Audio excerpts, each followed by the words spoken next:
Hi everyone, welcome back to my channel. If you're new here, my name is Dion, and today we are going to be doing a style analysis video on Alexa Demie.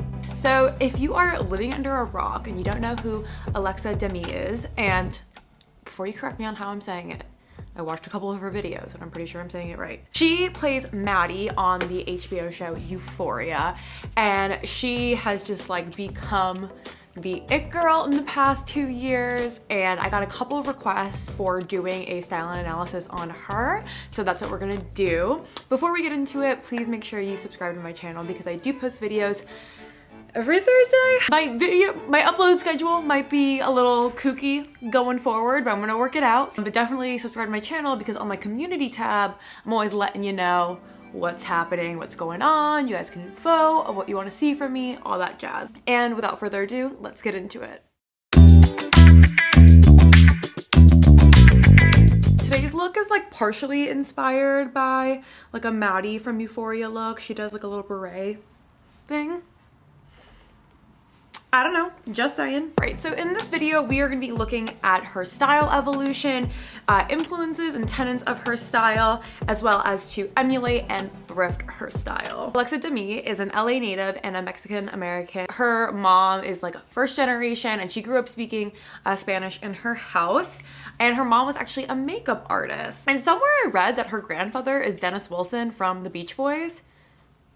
I only saw that on one source though, so I don't know. She always knew that she was meant for greatness. She always talked about how she wasn't born for one career and that she wanted to be a designer, a singer, an actress. Like, she's so multifaceted, and like the bitch hustled. Like, she really hustled to make a name for herself. In an interview with Wonderland magazine, Alexa Demie says, "I've known since I was a little girl. I would always say that I just want to have an empire, to have my designs and albums, and I want to direct and write films. I think I'm meant to do it all. Since I was super young, I would perform at school, I would draw pictures and sell them for $1. I always wanted to do different things, and I've always encouraged everyone around me, all my friends, that they can do everything." So before she became a Euphoria star, she was designing sunglasses. She would buy them wholesale and stud and bead them and accessorize them. And it actually got a lot of attention, especially from G-Dragon, who is a huge like Asian pop star at the time. And from there, J-Lo and Nicki Minaj started buying them, and she actually assisted Nicki Minaj's stylist for a little bit on one of her music videos. And she was flying to Japan all the time just from this like homegrown handmade sunglass business, like when she was really young, which is amazing. But she realized that she actually wasn't really being paid that fairly for the work that she was doing. They wanted me to start mass producing them, and that's not something I wanted to do. I wanted to keep it handmade and very select, which I just feel like is so, I don't know, that's how I think like Maddie from Euphoria would act and or like believe, and I feel like that just fits Alexa Demie's personality as well. Just like, I want to keep them very select. So one of Alexa Demie's first roles was in Azalea Banks' music video in 2013. She played like one of the hot girls. And then she came out with her own song in 2016, Girl Like Me. And she talks about how she really wanted to pursue music at that time, but she sort of started, like, there were just acting opportunities that were coming forward, including movie by Jonah Hill mid-90s in 2018, which was sort of like one of her first like big roles, at least like movie wise. And then in 2019, through one of her stylists for a different project, she auditioned for Euphoria and became Maddie. She talks about how she had a huge influence on Maddie's style, which is like amazing because out of all the characters in Euphoria, I would say that Maddie Perez has probably the most iconic and trend-setting style. She started so many trends like two-piece sets, the Maddie pants from I Am Gia, and like studded gorgeous makeup. Like Maddie Perez was the standout trendsetter from Euphoria. She said, "It was incredible because it was such a collaborative experience. I got to bring in like all my mood boards." And she says, "I style myself." That's a very proud statement. Alexa Demie's personal style,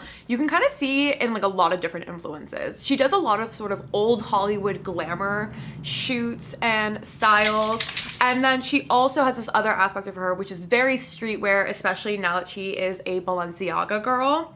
She describes her style as more tomboy, and that playing Maddie actually really like took her out of her comfort zone and like got more brave and bold with her style. She claims that she loves timeless looks and really isn't into trendy looks, which I find so interesting because I think at first glance, for me at least, at Alexa Demie's style and Maddie Perez's style, I do find it very trendy, but is that because she's a trendsetter? Or, you know, she definitely keeps her LA Latina identity in her personal style, having like laid down edges, hoops, dark lip liner, dramatic nails, a lot of like sparkle, dramatic eyeliner. Growing up in middle school and high school in LA, like I always had my hair slicked and I had my little baby hair and my gold jewelry, and especially like, I don't know, it's just within my culture. And it's very clear that Alexa Demie feels very secure in her style and fashion. She's very fashion knowledgeable. I mean, like, it's just clear, love or hate her looks, that they are so meticulous and well thought out. Every look is complete, from the hair, nails, purse, rings, shoes. She creates like a complete theme almost. She takes charge of her fashion and stands by her looks, and that's why when she is out on the red carpet, like no matter what her look is, even if you think it's ugly, she sells the garment with her attitude. And it's meticulous, almost obsessive about how the like outfits are constructed, which I found interesting because in Euphoria, Rue, the narrator, describes Maddie as the same way, as she's almost obsessive and so meticulous over how she presents herself. And at least I definitely get that vibe from Alexa Demie. Just every single minute detail of the outfit, from the makeup, the nails, the hair, the jewelry, the shoes, everything is like, it's just perfect. I don't want to spend too much time on this because I am a white girl and I can't speak on cultural appropriation and what's right or wrong. I don't have authority on that, and I don't want to seem like I do, but I do just want to recognize that like Alexa Demie has been called cheap and Fashion Nova-like in the past by people who claim to be like high fashion, and a lot of people, rightly so, on Twitter were like, that's super racist, and she only seems cheap because she's not fitting your very Eurocentric beauty standards. And I think some of those dog whistle, like, that's cheap, that's tacky, that's low class statements, that is completely rooted in like institutionalized and internal racism of just like, oh, these are things that are popular in Black and Latino culture, so they must be trashy. And demonized and they're criminalized and discriminated against often the way that women of color wear their hair. But then when Kylie Jenner or Kim Kardashian lay down their edges, it's like trendy and really like editorial. Look how much my hand is bleeding. I just realized, Jesus Christ.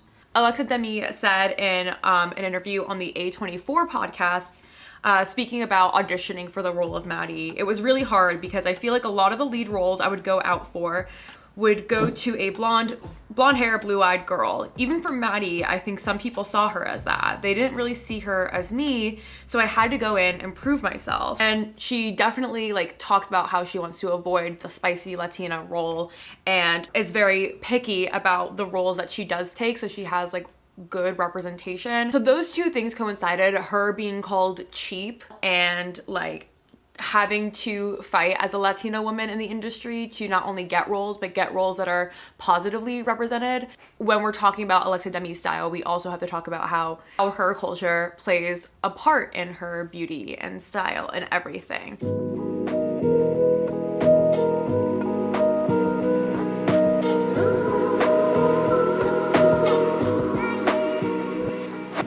That we are going to be talking about like some tenets of getting the Alexa Demie look. So some things we've already talked about. I honestly think her style is so eclectic, and she can go vintage to modern to streetwear to glam to everything. It's hard to be like, oh, she's grunge or she's this, because she does so many things. So I think more important than just the clothes on your body, you have to make sure that you have like a complete theme to your outfit down to the minutia. You can see here in this green Balenciaga look, it's like an alien green color. She has alien sunglasses on, or this gray, pink, and black look. Everything down to the nails, the purse, the tops, everything fits in that color scheme. Or this old Hollywood look, the hair, the nails, the gloves, the length of the garment, everything fits into that theme, and it's a complete and whole outfit and entity. She does go for a lot of Y2K inspired looks, and she has talked about how Y2K and 90s looks are like very inspirational to her. She also really does a lot of androgynous styles, wearing suits or baggy clothes and like streetwear inspired pieces. And when she wants to be glam, she's like so not afraid of sequins and glitters and metallics and just like bling everywhere, which I love because there's nothing I love more than like sparkles. I'm wearing something sparkly right now. Want to encapsulate Alexa Demie's style. Do not shy away from the glitter, the sparkle, the glamour. I mean, that is so key. And I think going along with like meticulously accessorizing the look, you also want to make sure the hair, the nails, the makeup, the eyeliner, everything goes with it as well. Of course, she does a signature like winged eyeliner. I usually like to do a straight, fierce eyeliner. And she typically does very sleek, gelled down hair, very shiny hair. Her hair is also almost like metallic. Her nails are always done. So those are all, like 3 sort of beauty things to look out for. Again, meticulous accessorizing and lots of jewelry. She always has bracelets, rings, necklaces, all of those accessories. And in terms of aesthetics, streetwear, androgynous styles, old Hollywood styles, and Y2K, I think are kind of 4 categories you would want to stick to. The most important thing to really get that Alexa Demie look is to have a 100% from your head to your toes, from your lashes to your ankles, everything fit the outfit. Everything goes together. Every single thing is intentional and meticulous and thoughtful. And I think that is like the #1 thing that stands out to me for Alexa Demie's style is every single thing is so intentional and thought out. And I always say like style has nothing to do with the clothes. It's about your intentionality. So if you're like trying to look rugged, doing intentional things to make yourself look rugged. If you're trying to look glam, doing tiny essential, it's about saying every single thing about my look was on purpose. That's what style is to me. And Alexa Demie has a lot of style. When you are in your Alexa Demie era and you are ready to embody her look, I would say like pick something in your closet or like start with like a base outfit in your closet and then come up with a complete and total look from the hair, the makeup, the lipstick, the nails, the shoes, the purse, every single thing. Think about what you're gonna put with that look. And then like look in your closet and see if you need to thrift any accessories or pieces, or like for this look, I really wish I had a blah, blah, blah. I'm not like promoting hyper consumerism. Listen, you can 100% use stuff in your own closet, and I would actually suggest you do that first, is just like finding things in your own closet and jewelry box and everything to come up with a complete look. If you are trying to like emulate like a certain look, definitely like start with a base, come up with an entire concept, including hair and makeup and nails, and then find out what you're missing. Then you kind of fill in the holes. But I think having a complete concept is better than like, I'm gonna try to find like the I Am Gia Maddie pants. It's like, that's not what it's about. It's about like having that completion. And an easy way to do this is just to match your makeup with your outfits. And so if you're wearing like light wash denim and a black velvet tank top, like doing like a baby blue eyeshadow and a black wing liner, like that is something that you can just easily do. And I personally love matching my makeup to my outfits. I just think it's as if you're wearing jewelry. It just adds something that is so fun. Like I'm doing this whole French girl vibe, so I had to do a red lip, I had to do black liner, that kind of thing. And I think one of the main things that everybody notices about Alexa Demie's style is that she's not afraid to go there. So getting like thrifted, vintage, bold, unique pieces and getting out of your comfort zone is really like the Alexa Demie bad bitch attitude. So camp, so caricaturized, so complete, so bold. Like it is just, it's just all, it's just so put together. It's bold and put together. I think that that is the summation of Alexa Demie's style for me. Yeah. And that is gonna conclude today's style analysis video. I really hope you liked it. If you did, please give it a thumbs up and make sure you subscribe to my channel because I am trying to post videos every Thursday, but just keep a lookout because things might switch up. And follow me on TikTok and Instagram because I post content there almost every single day. And leave a comment down below who I should do a style analysis about next, or a show, or a aesthetic. I love like getting like the tiny like micro aesthetics and going into those. I think those are so fun. So leave a comment down below what style analysis you want to see next. And with that, have a happy day. Bye.